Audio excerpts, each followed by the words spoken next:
दोस्तों नमस्ते, स्वागत है आप सभी का कागज नगर के लोकल समाचारों में। मैं थोड़ा सा अभी इलेक्शन करीब आ रहा है महाराष्ट्र का, तो उसमें ज़रा बिजी हूँ, जिसके वजह से इरेगुलर हो रहा है। 15 तारीख के बाद मैं और नहीं मिलूंगा, इसीलिए जो है आपको बताया था 15 तारीख तक मैं न्यूज़ बोलूंगा। उसके बाद पहले जैसे न्यूज़ चला करती थी वॉइस ओवर के साथ, फोटोज़ के साथ, वैसे ही न्यूज़ चला करेगी। खैर, आज तारीख है 11 नवंबर, यानी 1111 का दिन है और मंडे है, जिसके आज क्या क्या हुए कागज नगर में ये सारी चीज़ें मैं आपको बताने के लिए आ गया हूँ, आपका होस्ट कौशिक।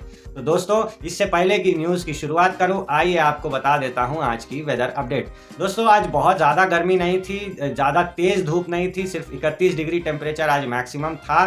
फिर भी ठंडी के मौसम में 31 डिग्री बहुत ज़्यादा टेम्परेचर होता है और मिनिमम टेम्परेचर 18 थी। कल दोस्तों 17 चले गई थी टेम्परेचर रात में। आज थोड़ी सी हल्की ठंडी रहेगी, ज़्यादा ठंड नहीं रहेगी। शाम में 6:30 बजे से लेके अगले दिन कल सुबह 7:30-8 बजे तक जो है ये ठंड हवा आपको महसूस होगी। तो ये थे दोस्तों वेदर अपडेट। अब चलते हैं दोस्तों कागज नगर के कुछ खास हेडलाइंस पर। छठ पूजा महोत्सव, नजरुल नगर में मेडिकल कैंप, फ्लाईओवर में उग रहे पौधे, बंगाली समाज की जगतधात्री पूजा, जहां सूचना वहीं कचरा, देसी दारू की बम्पर स्मगलिंग, इधर काम उधर सर्वे, 10वीं के परीक्षा की एग्जाम फीस की नोटिस। तो दोस्तों आइए शुरू करते हैं न्यूज़ को। सबसे पहले मुझे बताइए, कल कौन कौन जा रहा है टोंकनी पद यात्रा में। जी हाँ, कल दिवाली के बाद दूसरा मंगलवार है, जिस दिन हर साल निकलती है टोंकनी की महाविशाल पद यात्रा। लोग मन्नतें मांगते हैं, हनुमान जी से पूरा होता है, तो कागज नगर से 28 किलोमीटर पैदल चलते हुए चले जाते हैं टोंकनी गांव के सिद्धि हनुमान मंदिर में। वहां पे बहुत बड़ा भंडारे का आयोजन होता है। दर्शन करने के बाद, भंडारे में खाना वाना खाने के बाद अपने हिसाब से कागज नगर आते हैं। क्या आप भी जा रहे हैं इस पद यात्रा में? कमेंट में हाँ या ना के जरिए मुझे जरूर बताएं। चलिए दोस्तों, बढ़ते हैं आज की पहली खबर की ओर। पहली खबर में मैं आपको दोस्तों बताया था कि कागज नगर में किस तरीके से छठ पूजा का आयोजन होता है, उसके कुछ वीडियोस बताऊंगा।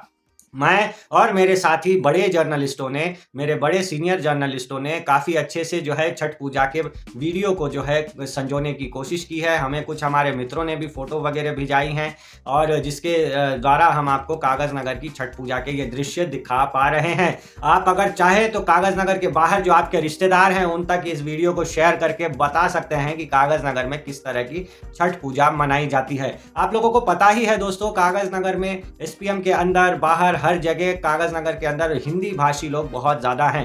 खास तौर पे पूर्वी उत्तर प्रदेश, बनारस, हाजीपुर वगैरह इलाके के जो लोग हैं, इसके अलावा पूरे के पूरे बिहार और झारखंड के लोग बड़ी धूमधाम से छठ पूजा मनाते हैं।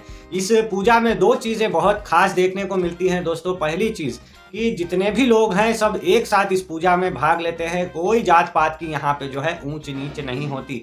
दूसरी चीज, ये एकमात्र ऐसी पूजा है जिसमें कि किसी ब्राह्मण की कोई जरूरत नहीं है। खैर दोस्तों, कागज नगर में ये पूजा कई सालों से मनाई जा रही है। मुझे जिस हिसाब से जानकारी मिली, पहले पहल जो आज का जो कागज नगर पुलिस स्टेशन बना हुआ है ना दोस्तों, वहाँ पे पहले गड्ढा खोद करके, एक बड़ा सा गड्ढा खोद करके उसमें पानी भरकर छठ पूजा मनाई जाती है, ऐसा मुझे बताया गया है। इसके बाद क्या हुआ, एसपीएम के जो बड़े मैनेजर्स हैं उन्होंने दो बहुत बड़े फव्वारे बनाए दोस्तों। एक फव्वारा बनाया एसपीएम के जो मालिक हुआ करते थे बिरला साहब, उनके जीडी बंगले के सामने, और एक एसपीएम के जो एग्जीक्यूटिव डायरेक्टर हुआ करते थे उनके बंगले के सामने। आज यही दो बड़े फव्वारों के अंदर जो है व्रती लोग उतर के छठ पूजा के घाट की तरह उसमें जो है उतर के अपना व्रत करते हैं और सूर्य भगवान को अपना अर्घ समर्पित करते हैं। दोस्तों, काफी लंबी प्रोसेस है छठ पूजा, सिर्फ 1-2 दिन का काम नहीं है। सबसे पहले दिन जो है खूब साफ सफाई होती है। साफ सफाई होने के बाद में नहाए खाए नाम का एक पर्व मनाया जाता है। दूसरे दिन साफ सफाई जब कंप्लीट हो गई तो घर में अच्छे से पूजा पाठ होती है। पूड़ियाँ, मिठाइयाँ, ये सब जो है भगवान को भोग में खिलाया जाता है और इस पूजा को जो है खरना का पूजा कहा जाता है। दूसरे दिन के बाद तीसरा दिन जब आता है ना दोस्तों, खरना के रात से ही, दूसरे दिन के रात से ही जो व्रती होते हैं वो लोग खाना पीना पानी सब कुछ छोड़कर चौथे दिन तक, यानी करीब 36 से 40 घंटों तक ना कुछ खाते हैं ना कुछ पीते हैं। इसीलिए कहा जाता है कि जो छठ का जो व्रत है ना, वो वन ऑफ द हार्डेस्ट व्रत है दोस्तों, जिसका पालन करना बहुत मुश्किल है। तो ऐसे में दोस्तों तीसरे दिन जो है पूरा दिन चला जाता है, तो शाम के समय ढलते सूरज को जो है अर्घ देकर छठ पूजा का पहला अर्घ कंप्लीट किया जाता है। उसके बाद अगले दिन सुबह सुबह उगते सूरज को अर्घ देकर आखिरी जो हमारा छठ पूजा का अर्घ है वो कंप्लीट किया जाता है दोस्तों। शाम में और सुबह दोनों टाइम घाट पे जाकर के सूर्य भगवान को अर्घ में बहुत सारी अलग अलग चीज़ें चढ़ाई जाती है और इन चीज़ों को जो है एक बड़े से बास्केट जैसी चीज़ में जो है सजा कर लेके जाया जाता है सर पे उठा करके। इस बास्केट को दोस्तों दौरा कहा जाता है वहाँ के लैंग्वेज में। दौरे के अंदर सारी चीज़ों को सजा करके सर के ऊपर उठाकर घाट तक ले जाया जाता है खाली पैर, और वहां से जो है खाली पैर उसे घर में ले आया जाता है। सुबह आखिरी अर्घ देने के बाद में दोस्तों व्रती लोग अपना व्रत तोड़ के खाना पीना शुरू करते हैं। तो ये होती है दोस्तों छठ की लंबी प्रोसेस। हम जितना हुआ हमसे कोशिश हम उतना जो है वीडियो बना पाए, फोटोज कलेक्ट कर पाए। उम्मीद है आप लोगों को ये प्रेजेंटेशन पसंद आई होगी। चलिए दोस्तों बढ़ते हैं अब अगली खबर की ओर, जो कि है ईसगांव नजरुल नगर की। आपको मैं एक वीडियो दिखाना चाहूंगा दोस्तों। ये वीडियो है रामनगर के एमपीटीसी रहे श्री विकास घरामी की। उन्होंने एक वीडियो में एक सूचना जारी की है जो मैं आपको बताना चाहूंगा। सभी बंगाली भाइयों को नमस्कार। कल मंगलवार 12 तारीख सुबह 8 बजे नजरुल नगर ग्राम पंचायत ऑफिस में मजदूर भाइयों के लिए एक फ्री मेडिकल कैंप लगाया जाएगा।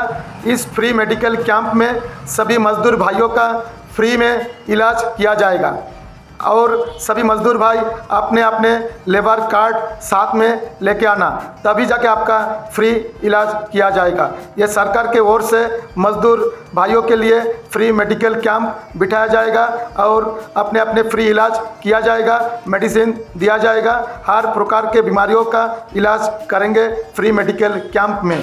सभी भाई बहनों अपना अपना लेबर कार्ड साथ में लेके आना नजरुल नगर ग्राम पंचायत ऑफिस में कल मंगलवार 12 तारीख सुबह 8 बजे नजरुल नगर ग्राम पंचायत ऑफिस में ज़रूर आना। धन्यवाद। जैसा कि आपने वीडियो में देखा, विकास जी ने बताया कल सुबह यानी 12 नवंबर सुबह 8 बजे से नजरुल नगर के पंचायत ऑफिस में एक फ्री मेडिकल कैंप लगने वाला है मजदूरों के लिए। आप अगर मजदूर है, आपके पास जॉब कार्ड लेबर कार्ड है, तो आप इस कार्यक्रम में ईसगांव नजरुल नगर के निवासी जा सकते हैं। आपका सभी प्रकार का कोई भी अगर चेकअप वगैरह है तो फ्री में हो जाएगी। उसके अलावा अगर वहां मौजूद रहा कोई मेडिसिन तो फ्री में मिलेगा, अदरवाइज आपको प्रिस्क्राइब करके चिट्ठी में लिखकर दिया जाएगा। तो इस मौके को मत छोड़िए। गवर्नमेंट की तरफ से ये जो है आपको फ्री में किया जा रहा है, आप इसका लाभ जरूर उठाएं। अब दोस्तों बढ़ते हैं अगली खबर की ओर, जो कि है फ्लाईओवर से रिलेटेड। कागज नगर का एकमात्र फ्लाईओवर जो कि रेलवे स्टेशन के इस पार से उस पार तक बना हुआ है, मार्केट और कापूवाड़ा के बीच को जो है ये सुगम तरीके से जोड़ता है। पहले जो है आपको याद ही होगा फाटक हुआ करता था, ट्रेन आती थी जाती थी तो कई कई देर तक जो है फाटक के सामने खड़े रह करके टाइम वेस्ट किया जाता था। बड़े मन्नतों के बाद में एक फ्लाईओवर कागज नगर में बना, लेकिन कागज नगर के इस फ्लाईओवर की दुर्दशा आप देख ही पा रहे हैं। फ्लाईओवर के स्ट्रक्चर में से दोस्तों पेड़ पौधे उग रहे हैं। ना किसी को होश है ना किसी को जोश है कि इस पौधों को काटना भी जरूरी है। ऐसे ही पौधे उगे चले जा रहे हैं और लोग जो है बेहोशी के तरह इसको बस देखते चले जा रहे हैं। प्रशासन तो एकदम खत्म जैसी हो गई है। ना फ्लाईओवर के पौधों अंदर से जो पौधे उग रहे हैं, पेड़ उग रहे हैं, उनको काटने का होश है, ना ही फ्लाईओवर के ऊपर रोड को रिकंस्ट्रक्ट करने का होश है। दोस्तों आप लोगों को याद ही होगा किस तरीके से फ्लाईओवर के ऊपर पिछले कुछ दिनों से जो है एक्सीडेंट्स का दौर लगातार जारी रहा। रोड जो है गड्ढों में परिवर्तित हो गए हैं, काफी गाड़ियां स्किड होकर एक दूसरे से टकरा रही हैं। तो दोस्तों कब ये फ्लाईओवर का उद्धार होगा, पुनर्उद्धार होगा, या इसको ऐसे ही मेंटेनेंस की कमी के चलते अंडरवैली की ब्रिज की तरह टूटने तक का इंतजार किया जाएगा, अब ये भगवान ही जाने। अब बढ़ते हैं दोस्तों अगली खबर की ओर, जो कि है इस गांव के ही एक नए उत्सव से। ये आपको मैं बताना चाहूंगा दोस्तों, आप तस्वीर देख सकते हैं, ये एक माँ शेरा वाली दुर्गा की तरह एक फोटो है। इन देवी का नाम है जगतधात्री देवी। छठ पूजा के अगले ही दिन जो है बंगाली समाज जो है जगतधात्री पूजा मनाता है दोस्तों। सप्तमी, अष्टमी और नवमी, इन 3 दिनों तक जो है जगतधात्री देवी की धूमधाम से पूजा होती है। पूरे कागज नगर इलाके में एकमात्र जगतधात्री पूजा जो है दोस्तों वेद मंदिर के पास इस गांव में मनाई जाती है। बड़े धूमधाम से मनाई जाती है दोस्तों। दूर दूर से जो है लोग यहाँ पे जगतधात्री देवी के दर्शन के लिए भी आते हैं। अभी आज दशमी का दिन था, वैसे तो आज विसर्जन कर देना चाहिए, लेकिन मुझे सुनने में आया है और 2-3 दिनों तक यहाँ पे ये मूर्ति ऐसी ही रहेगी। आप चाहे तो दर्शन करके आ सकते हैं। ये तस्वीर जो है मुझे यहाँ के एक आयोजक श्रीमती फूलमाला कर्मकार जी ने भिजाई है, तो उनको मैं बहुत बहुत धन्यवाद देना चाहता हूँ। चलिए दोस्तों बढ़ते हैं अब अगली खबर की ओर। यहाँ एक फोटो देखिए, ये मैंने खुद खींची है दोस्तों। मैं रास्ते से जा रहा था, मैं बालाजी नगर से विनय गार्डन की तरफ बढ़ रहा था, तभी मुझे रोड के ऊपर जो है ना एक ये बोर्ड दिखाई दिया। इस बोर्ड पे लिखा हुआ है, 2 बोर्ड आपको दिखाई देंगे। एक में लिखा हुआ है यहाँ कचरा फेंकने पे 5,000 की फाइन है। दूसरी बोर्ड पे आप देख सकते हैं लिखा है कि यहाँ कचरा फेंकने पे 500 रुपए की फाइन है। और दुनिया भर का कचरा ना दोस्तों यहीं पे फेंका हुआ है। क्या बताऊं मैं आपको, ये हालत है हमारे कचरे के विभाग के। दोस्तों इससे जुड़ी कुछ तकनीकी जानकारियां भी मेरे पास में आई हैं। दोस्तों कागज नगर में ना 30 वार्ड है और इन 30 वार्डों में रोज कचरे का कलेक्शन होता है। कितना कलेक्शन होता है वो भी मैं आपको बता दूं। प्रतिदिन 28 मीट्रिक टन कचरा कागज नगर से डेली के दिन जो है कलेक्ट किया जाता है। सोचिए दोस्तों, इत्तू सा कागज नगर 28 मीट्रिक टन कचरा जो है डेली यहाँ पे प्रोड्यूस किया जा रहा है हमारे द्वारा। 100 लोग जो हैं इसकी साफ सफाई में लगे हुए हैं। 7 ट्रैक्टर हैं साफ सफाई करने के लिए और 20 ऑटोज जो हैं लगाए गए हैं, इलेक्ट्रिकल वाले ई ऑटोज जिसे कि आप कह सकते हैं। इन गाड़ियों को जो है लगाया गया है कागज नगर साफ करने के लिए। तो मुझे नहीं पता कि 7 में से कितने ट्रैक्टर चल रहे हैं, 20 में से कितने ऑटोज चल रहे हैं, लेकिन कागज नगर के कई वार्ड के कई लोगों का ऐसा आरोप है कि बहुत बहुत दिनों तक जो है कचरा सफाई के लोग यहाँ पे आते नहीं हैं। अब जो लोग कचरा कलेक्ट कर रहे हैं वो बता रहे हैं कि एक दिन में 28 मीट्रिक टन तक कागज नगर में कचरा कलेक्ट किया जा रहा है।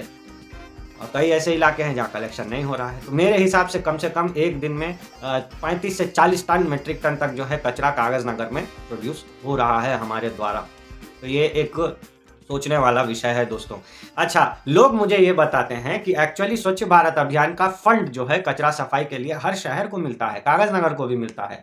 स्वच्छ भारत मिशन के अंडर में क्या बताया गया, सूखा और गीला 2 अलग अलग टाइप के कचरों को अलग अलग रखना है। जब ये डंपिंग यार्ड में जाएंगे इनका जो है रिसाइकलिंग किया जाएगा। लेकिन जब गाड़ियां आती है कचरा कलेक्शन के लिए, सूखा भी उसमें गीला भी उसमें, सब कचरे मिक्स हो जाते हैं। इवन कि कागज नगर म्यूनसिपैलिटी की गाड़ियों तक में ऐसा कुछ व्यवस्था नहीं किया गया है कि दोनों कचरों को सेग्रीगेट करके अलग अलग रखा जाए। तो ये हालात है दोस्तों कचरों के। इस विषय में आपका क्या राय है कमेंट में मुझे जरूर बताइएगा। धूमधाम देसी दारू की जो है स्मगलिंग चालू है दोस्तों। एक तरफ जहां महाराष्ट्र में इलेक्शंस चल रहे हैं, दारू की बहुत ज़्यादा डिमांड है। कुछ दिनों में जो है शराब वहां पे बंद कर दी जाएगी, मेरे ख्याल से और 1 हफ्ते के बाद में वहां पे शराब टोटली बंद कर दी जाएगी क्योंकि वोटिंग पड़ने वाले हैं।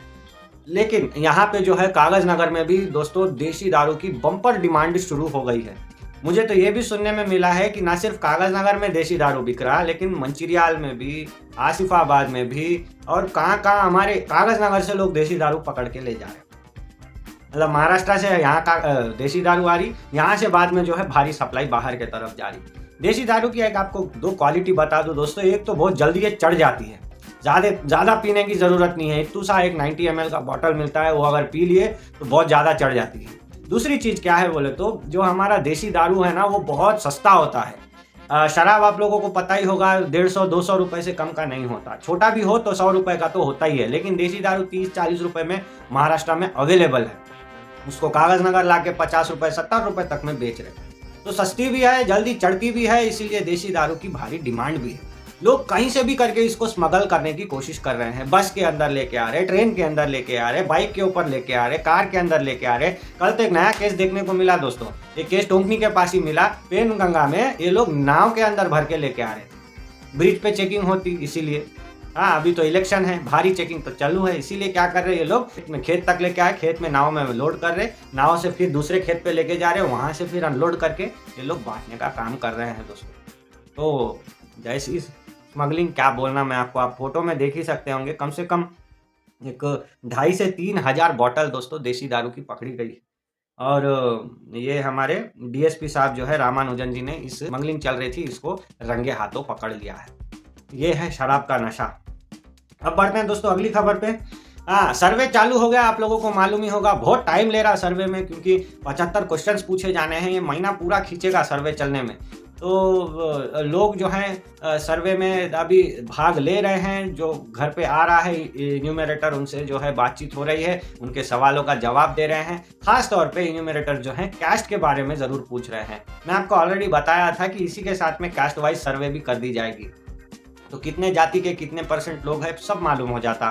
खैर ये सब चल रहा है, लेकिन कुछ लोग जो होते हैं ना दोस्तों, नौकरी पेशा लोग होते हैं। अपन क्या सोचते हैं, शहर में होता होगा कि आदमी औरत दोनों जो है अपने अपने ऑफिस चले गए। अपने गांव में भी होता है दोस्तों, दोनों जने जो है खेत में काम करने के लिए चले जाते हैं, घर में रहता है ताला। अब ऐसे में इन्यूमरेटर्स को काफ़ी परेशानी हो रही है डोर लॉक रह जाने से। वो लोग जो है दिन के समय में आ रहे हैं तो डोर लॉक मिल रहा है, शाम के समय में घर परिवार वाले अवेलेबल रहते हैं तब तो इन्यूमरेटर्स की छुट्टी हो जाती है।